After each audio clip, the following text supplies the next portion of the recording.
তো আজকে কিছু কথা হচ্ছে কোরিয়া সরকারের জন্য। বিটিএস, এই বিটিএস এর মাধ্যমে কোরিয়া সরকার প্রতি বছর মিলিয়ন মিলিয়ন ডলার ইনকাম করেছে। এখন নাকি সেই কোরিয়া সরকার দ্বিতীয় বিটিএস খুঁজছে। ব্যাপারটা একটু হাস্যকর না? অলৌকিক শক্তি পৃথিবীতে একবারই ঘটে, আর যেটা আমাদের বিটিএস মেম্বারদের সাথে ঘটেছে।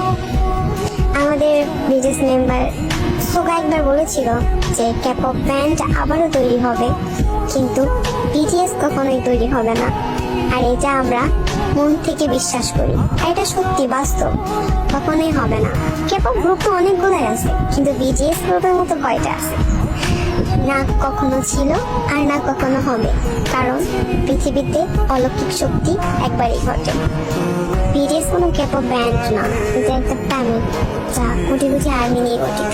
বিটিএস আর আর্মিদের মধ্যে যে সম্পর্কটা আছে সেটা কখনোই তৈরি হবে না। হাজার চেষ্টা করলেও তৃতীয় বিটিএস আর কখনোই তৈরি হবে না।